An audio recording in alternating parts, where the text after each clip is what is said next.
أعوذ بالله السميع العليم من الشيطان الرجيم. بسم الله الرحمن الرحيم.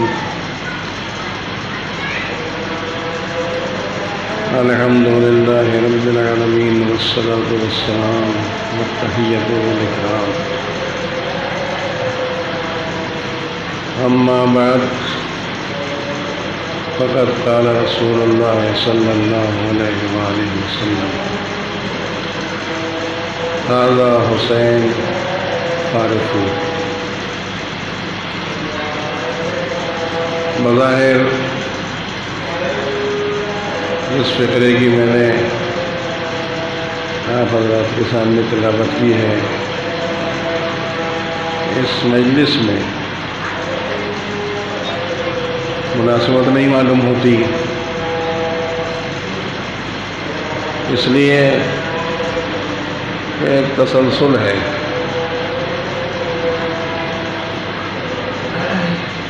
اور وہ تسلسل مجھ تک پہنچا ہے.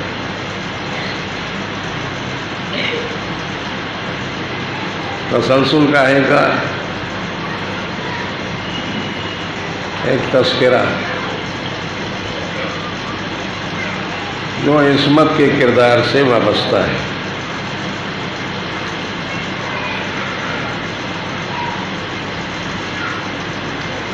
کوئی تاریخی مناسبت ایسی نہیں ہے، لیکن کبھی کبھی ایسا ہوتا ہے کہ اچھے اور پاک معصوموں کا تذکرہ ایک تسلسل کی تاریخ بن جاتا ہے. ہونا تو یہ چاہیے تھا کہ دوپہر سے پہلے یہ مجلس تمام ہو جاتے، لیکن بہرحال ذکر کا سلسلہ جاری تھا. اور میں نے بھی اپنی بیماری کے باوجود نہیں کہا تھا. ممکن ہے کہ پڑھنے سے، اس تذکرہ کرنے سے شفا مل جائے، اور یقیناً اس ذات کے تذکرے سے شفا ملے گی کہ جس نے سوکھی ہوئی کھیتیوں کو زندہ، شاداب اور سرسبز کر دیا. دیکھنے میں دور تک پتھر کی چٹانیں نظر آ رہی ہیں، لیکن اگر گزرنے والا معصوم ایک اشارہ کر دے تو وہ ہزاروں سال تک چشمہ جاری رہ کے بتائے گا یہ رضا کی نعمت ہے جو قیامت تک باقی رہے گی.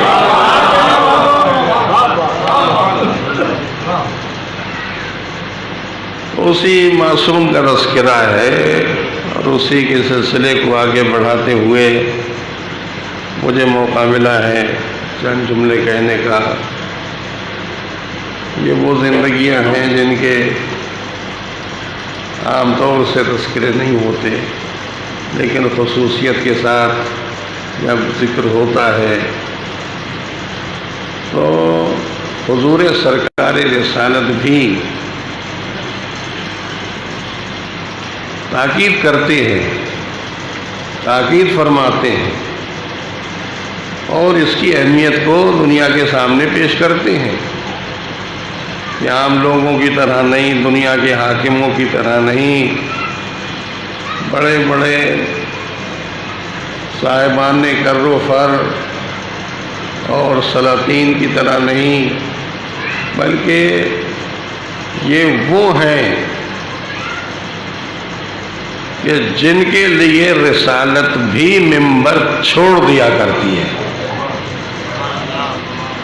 معمولی بات نہیں ہے کہ کسی بچے کا تذکرہ اس طرح سے ہو کہ قرآن کا تذکرہ روک دیا جائے اور اس کے تذکرے کو تسلسل دے دیا جائے. منبر رسول ہے اور ایسے میں آ گیا بچہ، تو دنیا کے بچوں کے آنے کا تذکرہ اور تقاضا تو یہ ہے کہ تھوڑی دیر کے لیے ہٹا دیں؟ نہیں، بلکہ بات آ گئی ہے تو ایک جملے میں آپ کے ذہنوں کو متوجہ کر دوں اپنی طرف۔ ہونا تو یہ چاہیے کہ اگر میرا بچہ، آپ کا بچہ، کسی کا بچہ اگر آ جائے تو غیر محسوس طور پہ اس سے آہستہ سے ہٹا دیں، آہستہ سے ہٹا دیں، اور محسوس بھی نہ ہونے دیں مجمع کو کہ کون آیا تھا اور کون چلا گیا۔ لیکن آنے والے بچے کو روک کے گود میں بٹھا کے ہاتھوں پہ بلند کر کے یہ کہنا کہ یہ حسین ہے، اسے پہچانو، یہ بات بتا رہی ہے اور تذکرے کا انداز بتا رہا ہے کہ اگر درمیان صلوات پڑھ دے محمد والے، اگر ذکر خدا کے تسلسل کے درمیان میں بھی یہ بچہ آ جاتا ہے تو اس کا ذکر خدا کا ذکر ہے، خدا کا ذکر ہے، اس کا ذکر ہے۔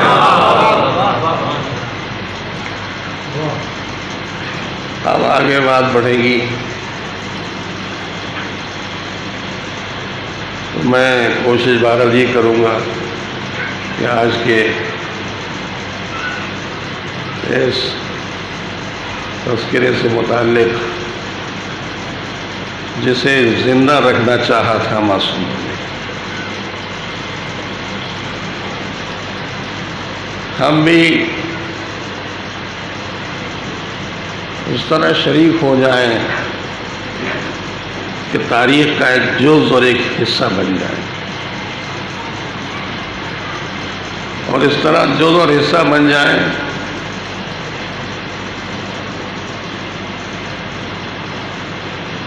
کہ سرکار رسالت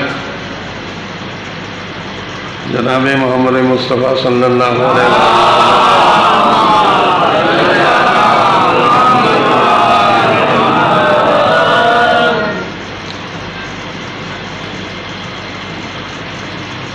ان شخصیتوں کو یکساں طور پہ دنیا کے سامنے پیش فرما رہے ہیں۔ جیسا خدا نے چاہا تھا ویسے ہی رسول نے پیش کیا۔ قرآن نے جس انداز سے پیش کیا تھا اس پرانی تاریخ کو میں نہیں دہراؤں گا، لیکن اس کے چند جملے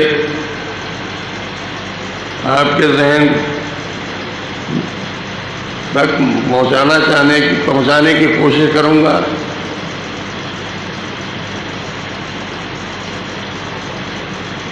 کل سے آج تک کئی مرتبہ میں نے سنا اللہ کے کچھ بندے ایسے تھے کہ جو آپس میں ایک دوسرے سے اس طرح وابستہ تھے کہ چاہا یہی کہ اس زندگی کو، اس تذکرے کو باقی رکھا جائے، اور اس طرح باقی رکھا جائے کہ دنیا اگر مٹانے کی بھی کوشش کرے تو مٹانے میں کامیاب نہ ہو سکے۔ بہت مشکل تھا۔ معصوم ہے اور معصوم کے ساتھ معصوم زندگی، معصوم کو بچانا چاہتا ہے، معصوم کو بلند کرنا چاہتا ہے، اور اس طرح بلندی عطا کرتے ہوئے کہ اقتدار ہو، سرمایہ اور سلطنت ہو، کتنی ہی چیزیں جو انسانی زندگی سے وابستہ ہو جاتی ہیں تو انسان کو بلند کر دیتی ہیں، وہ چیزیں انہیں بھی مل جائیں، لیکن ایسا نہیں ہے۔ یہ ان چیزوں کے محتاج ہی نہ رہے، انہیں ٹھکرا کے انہوں نے اپنی زندگی کو کامیاب بنایا اور اس طرح بلند کیا اپنی زندگی کو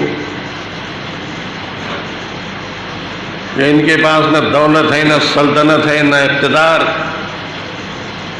نہ حکومت، نہ سرمایہ،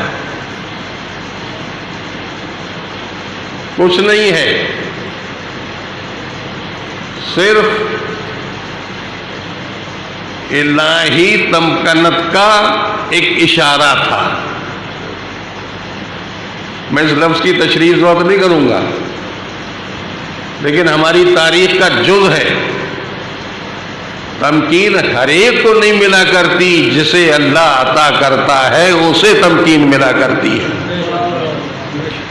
اور وہی تمکین اقتدار الہی بن جاتی ہے۔ اور اس کو لفظوں کو بدلنے کے ساتھ ساتھ اگر تذکرہ کیا جائے، نريد أن نمن على الذين استضعفوا في الأرض نجعلهم أئمة ونجعلهم الوارثين۔ ہم نے ارادہ کر رکھا ہے کہ ہم احسان کریں، نمن على الذين استضعفوا، جن بندوں کو کمزور کر دیا گیا ان پر ہم احسان کریں اور ان پر تمکین عطا کریں۔ تو تمکین کیا ہے؟ اقتدار الہی۔ تو اللہ کا اقتدار جسے مل جائے، دنیا اس اقتدار کو نہیں چھین سکتی۔ اب چاہے موسیٰ ہو، چاہے عیسیٰ ہو، یا اس سے پہلے انبیاء اور مرسلین، ان کی زندگی کی شان یہ رہی کہ دنیا نے ان سے اقتدار چھیننا چاہا، لیکن پروردگار نے تمکین عطا کرنے کا وعدہ کر دیا تھا، لہذا اقتدار الہی باقی رکھ کے بتایا کہ تم چھیننے میں کامیاب نہیں ہو سکتے، ہم اسے عطا کرتے رہیں گے، عطا کرتے رہیں گے۔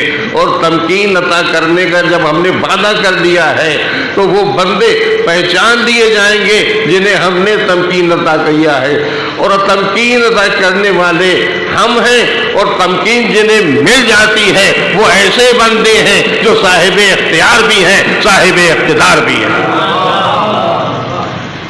تو اب اقتدار الہی یہ تمکین ہے ان بندوں کے لیے۔ لفظ کی تشریح میں اس وقت نہیں کروں گا۔ اب دو شخصیتوں سے متعلق اکثر ایسا ہوا کہ انبیاء کی تاریخ میں جسے تمکین کہا گیا اس میں اقتدار کی وابستگی کا تصور آ گیا، یعنی ایک کے ساتھ دوسرے کی زندگی وابستہ۔ اور بس جو جملے میں نے ابھی سنائے نہیں وہ سمجھ لیجئے کہ تمہیدی ہیں، ان جملوں کو ختم کرتے ہوئے تسلسل پیش کر رہا ہوں کہ جن بندوں کو اللہ کی طرف سے اقتدار و اختیار اور تمکین عطا کی گئی وہ ایسے مربوط رہے، پوری توجہ، ایسے مربوط رہے کہ دنیا نے ان کو ایک دوسرے سے الگ کرنا چاہا، مگر دنیا ان کے اقتدار کو الگ نہیں کر سکی۔ دنیا جب ان کے اقتدار کو الگ نہیں کر سکی تو بہت آسان ہے پہچان لینا۔ ایک کہتا ہے کہ اللہ نے ہمیں ایسا اختیار دیا، ہم چاہیں تو تمہاری زندگی کا خاتمہ کر دیں، نہیں، بلکہ ایک دوسرے سے اس طرح وابستہ ہو گیا کہ دنیا کی طاقتیں راستے میں درمیان میں حائل ہو رہی ہیں، مگر ان کی وابستگی ختم نہیں ہو رہی۔ اور اس طرح کی وابستگی نظر آئی کہ ہم نے تمہیں ایک دوسرے سے اس طرح مربوط کیا ہے کہ ایک عہدہ تمہارے پاس ہے، ایک عہدہ دوسرے کے پاس ہے، لیکن ہم جسے اپنی طرف سے عہدے عطا کر دیتے ہیں وہ عہدے نہ چھینے جاتے ہیں نہ بدلے جا سکتے ہیں۔ اور جب ان عہدوں کو دنیا نہیں چھین سکتی، نہیں بدل سکتی، تو آواز آئے گی کہ یہ ہماری طرف سے عطا کی ہوئی تمکین ہے جسے دنیا کی طاقتیں چھین نہیں سکتی۔ ایک بندہ ہے، نبی ہے، رسول ہے، اور اس کے ساتھ ساتھ ایک دوسرا بندہ بھی جا رہا ہے، دوسرا بندہ بھی جا رہا ہے کہ ہم بھی آپ کے ساتھ ہیں۔ دنیا نے دیکھا کہ ان دونوں کی وابستگی کو ہم ختم کر دیں گے۔ کیسے ممکن ہے کہ ان کی وابستگی کو تم ختم کر دو؟ یہ اقتدار الہی ہے، اور اقتدار الہی جس کو مل جاتا ہے وہ دنیا کی طاقتوں سے نہیں چھنا کرتا۔ اب بات آگے بڑھ رہی ہے، اقتدار الہی جب مل جاتا ہے وہ وقت کا امام ہوتا ہے، اقتدار الہی جسے مل جاتا ہے وہ وقت کا رضا ہوتا ہے، اقتدار الہی جسے مل جاتا ہے وہ کبھی جعفر کہلاتا ہے، کبھی صادق کہلاتا ہے، اقتدار الہی جسے مل جاتا ہے وہ ایک مدعی ہوتا ہے، دوسرا اس کا مصدق بن کے آیا کرتا ہے۔ جب مصدق بن کے آیا کرتا ہے، ایک کہتا جاتا ہے، دوسرا اس کی تصدیق کرتا جاتا ہے۔ یہ اقتدار الہی، اور ایسے بندوں کو جب اللہ کی طرف سے یہ اختیار و اقتدار مل جاتا ہے تو دنیا کی طاقتیں ناکام ہو جاتی ہیں، ان کے اقتدار کو نہیں چھین سکتی۔ یقیناً شدت کی گرمی ہے اور موسم کا تقاضا نہیں ہے کہ زیادہ کوئی تفصیلی گفتگو ہو۔ چند لفظوں میں بات کو اختتام کی منزل تک پہنچانے کے لیے مجھے کہنا ہے کہ ایسی شخصیت جس نے دعویٰ کیا کسی عہدے کا، وہ شخصیت دوسری درمیان میں جس نے دعویٰ کیا کہ ہم آپ کا ساتھ دیں گے، ہم آپ کے ساتھ ساتھ رہیں گے، برابر نام سنتے رہے ہیں آپ، ان ناموں کو دہرانا زیادہ مناسب نہیں ہے۔ ابراہیم نبی،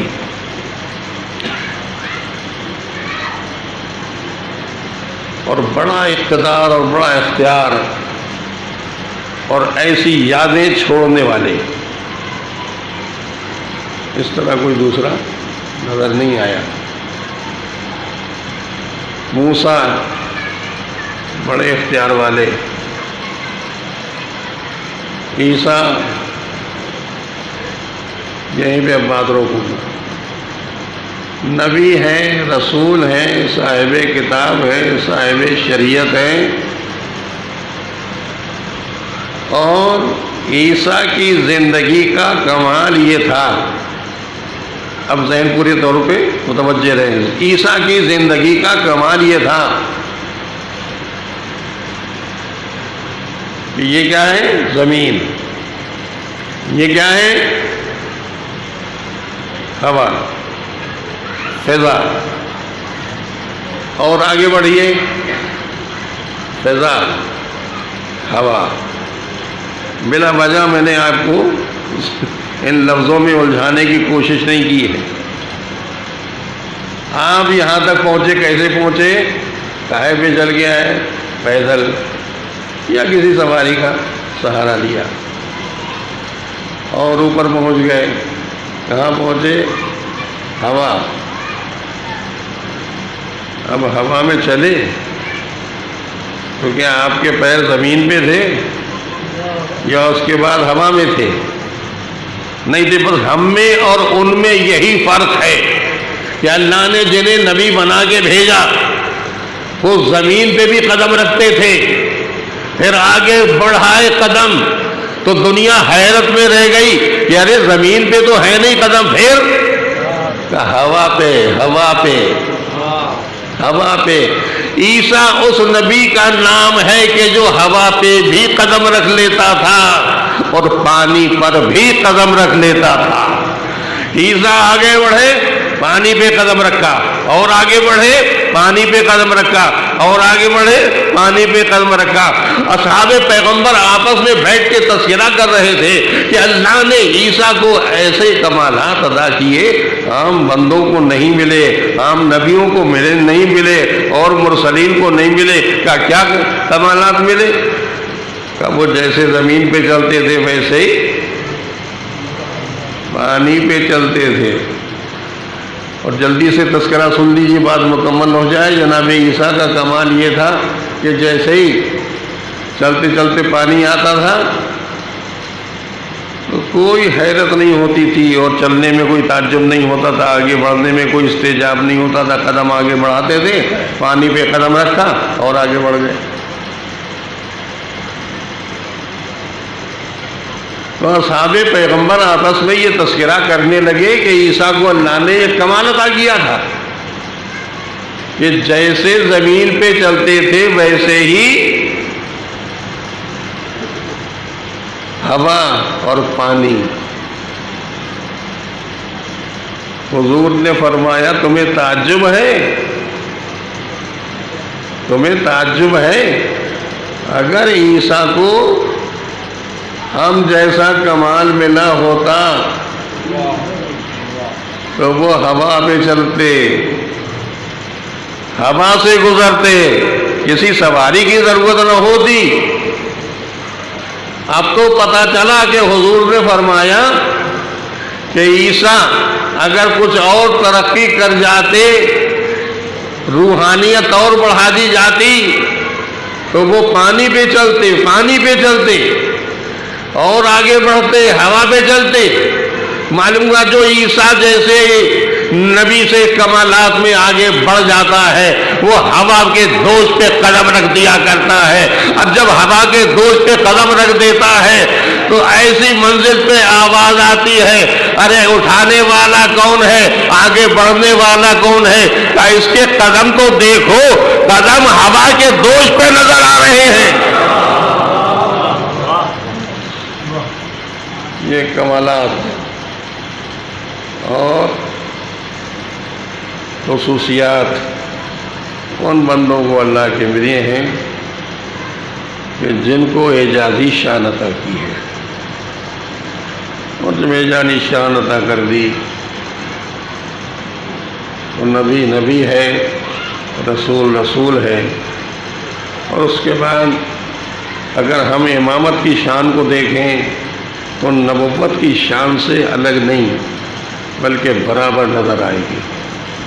اور برابری میں اگر ہم اسی منزل پہ پہچان لیں تو ایک شخصیت وہ ہے جس کا نام ہے رضا۔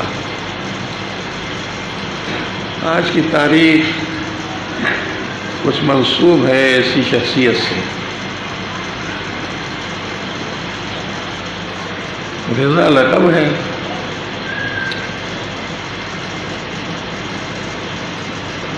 بلایا گیا تھا اس لیے کہ انہیں اپنے پہلو میں بٹھا لیں۔ بات ختم ہو رہی ہے۔ اس لیے بلایا تھا کہ انہیں اپنے پہلو میں تخت پہ بٹھائیں، اور ایسے تخت پہ بٹھائیں کہ جیسے ایک نبی کے پہلو میں ایک نبی بیٹھا تھا۔ نہیں، وعدہ کر رہا ہوں کہ زیادہ وقت نہیں لوں گا میں۔ ایک نبی کے پہلو میں ایک نبی بیٹھا تھا، وہ بھی صاحب اعجاز اور یہ بھی صاحب اعجاز۔ یہ اس کا گواہ، یہ اس کا ساتھی، یہ اس کا مددگار، اور ایسا مددگار اور ایسا ساتھی تھا کہ ایک دوسرے کی تصدیق کرنے کے لیے ہر وقت تیار۔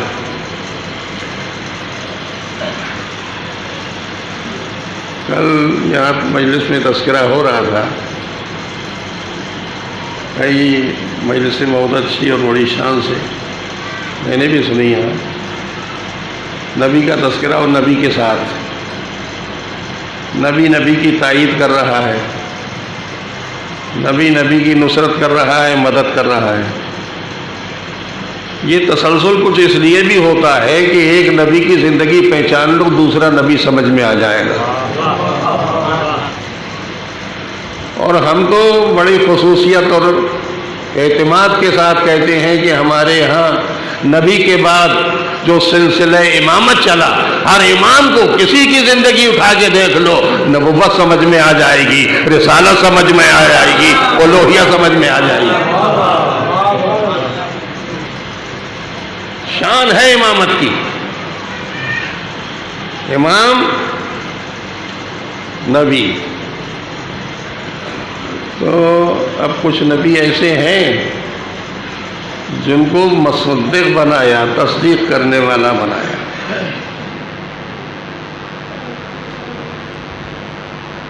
ایک چیز ہے معجزہ، تو ہماری تاریخ کا پڑھنے والا جانتا ہے کہ معجزہ کسے کہتے ہیں، لیکن نبی کے پاس بیٹھنے والا، نبی کا صحابی، نبی کا ساتھ دینے والا کون ہوتا ہے؟ نبی تو نہیں ہوتا، ضروری نہیں ہے کہ نبی ہو، لیکن وہ اگر نبی ہے تو صاحب کردار، نبی نہیں ہے تب بھی وہ صاحب کردار۔ بڑی اہم منزل ہے اس کے لیے۔ میرے سامنے دو تذکرے، دو کردار، ایک نبوت کا کردار اور ایک امامت کا کردار۔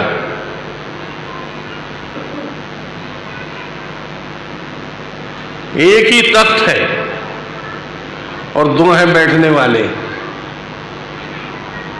ہم اس لیے آپ کو یہاں بلا رہے ہیں تاکہ، توجہ کریں، ہم اس لیے آپ کو یہاں بلا رہے ہیں تاکہ آپ ہمارے، بہت سمجھ کے سنیے گا، ہمارے آپ ولی عہد بن جائیں۔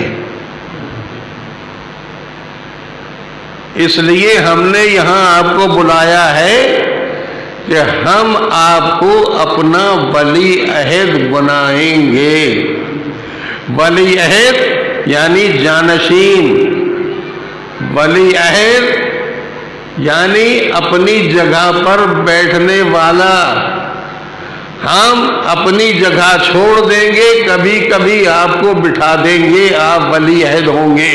دنیا پکار اٹھی کہ یہ حاکم، ان کے سلسلے میں ظالم، ان کے سلسلے میں عذاب، ان کے سلسلے میں لٹیرے، ان کے سلسلے میں قتل کرنے والے، خون بہانے والے، اور یہ ولی عہد بنائیں گے، انہیں ولی عہد بنائیں گے۔ کیسے ممکن ہے؟ مگر معصوم چپ ہے، معصوم چپ ہے، ولی عہد بننے کے لیے تیار۔ میں اس خاموشی پر تعجب نہ کر سکا، اس لیے کہ اگر حزقیل خوش نہ ہوئے ہوتے اور چپ نہ ہوئے ہوتے ولی عہدی پہ، تو ہم مان لیتے کہ وہاں یہ چیز اچھی نہیں ہے، مناسب نہیں ہے۔ لیکن تاریخ نبوت گواہ ہے کہ ایک نبی نے ایک دوسرے معصوم کو ولی عہد بنایا۔ کون؟ حزقیل۔ بہت جلدی ختم کر دوں، مجھ سے زیادہ وقت لے لیا۔ حزقیل کون؟ ولی عہد۔ کس نے بنایا؟ کس نے ولی عہد بنایا؟ ایک نبی نے۔ کون تھا؟ فرعون۔ فرعون جیسا حاکم ولی عہد بنا رہا ہے حزقیل کو، اور جب حزقیل کو بنا دیا تو حزقیل نے قبول کر لی ولی عہدی۔ جب ولی عہدی قبول کر لی تو کیا ایمان چلا گیا؟ ایمان چلا گیا؟ نہیں۔ حزقیل کی ولی عہدی نہ اس کا ایمان چھین سکی، نہ اس کے کردار کو متاثر کر سکی۔ معلوم ہے اگر کسی کی ولی عہدی حاصل ہو جائے تو وہ کردار نہیں بدلا کرتی، کہ کردار جب نہیں بدلا کرتی تو امام رضا کو بلا کے کوئی حاکم کہے کہ تم میرے ولی عہد ہو تو رضا کی نہ امامت پہ کوئی فرق پڑے گا نہ کردار پہ کوئی اثر پڑے گا۔ اور جب یہ کردار صاحب کردار ایسے ہیں کہ ولی عہدی کے بعد بھی ان کا کردار متاثر نہیں ہوگا، بنا لو، کوئی اثر نہیں، تخت پہ بیٹھ جاؤ، بیٹھ جائیں گے، وقت آئے گا تو مسائل پوچھیں گے ہم بتائیں گے،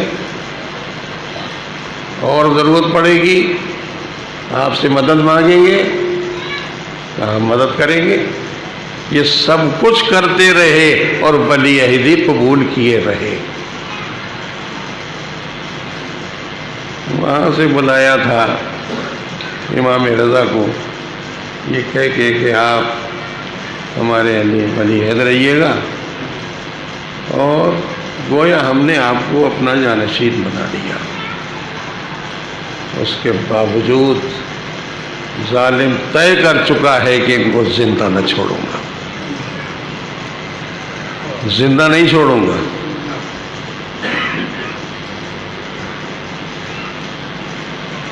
بڑی دردناک تاریخ ہے،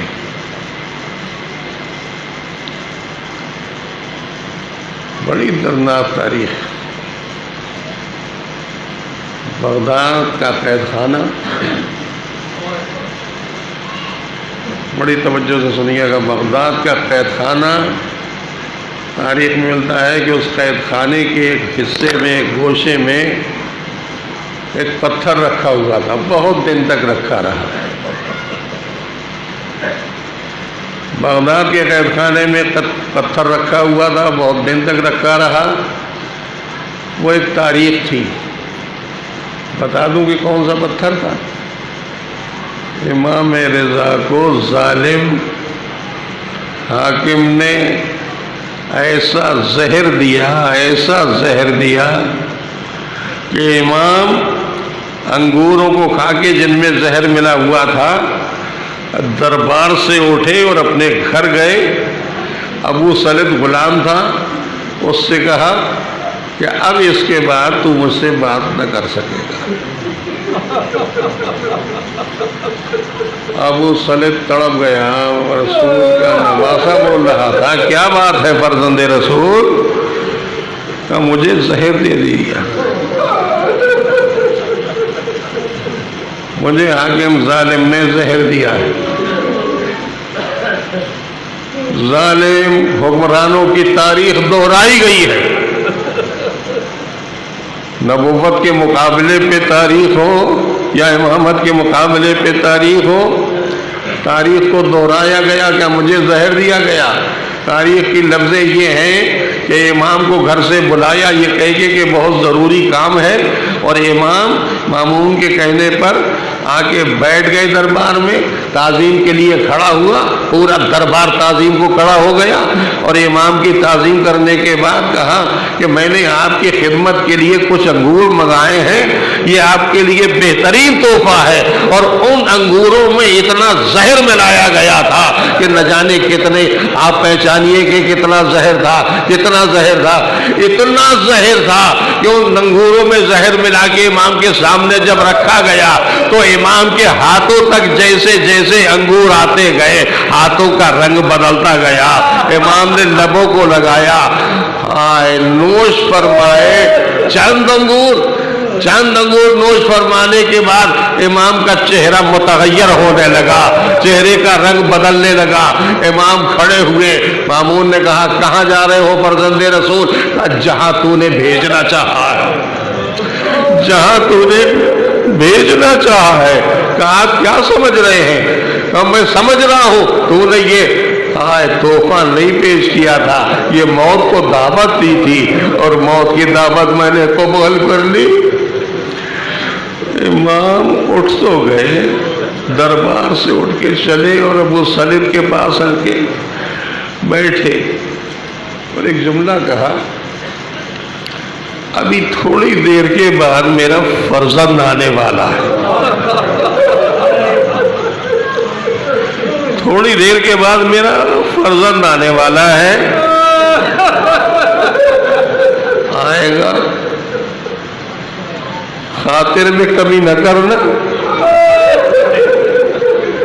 اور کوئی بات نہ گوارے خاطر نہ ہو۔ سرہانے آ کے بیٹھے گا، سرہانے سے ہٹانا نہیں، یہ اس کا حق ہوگا۔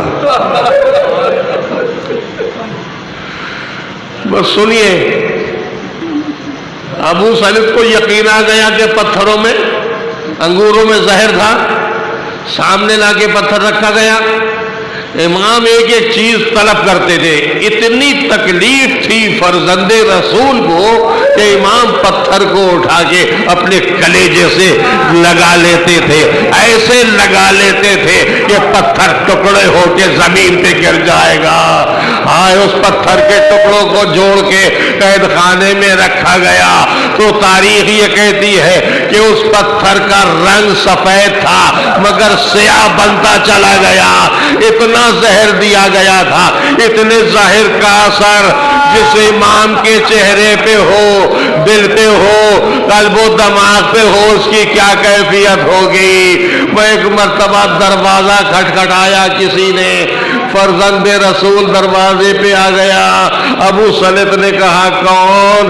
کہ امام کا فرزند آ گیا، اپنے باپ کی خبر گیری کے لیے آ گیا۔ دروازہ ابو سلط نے کھولا، ارے امام کا فرزند آ کے سرہانے بیٹھ گیا۔ ہاں، یہ وہ ہے امام جسے غریب الغربا کہا گیا، غریب الغربا کہا گیا۔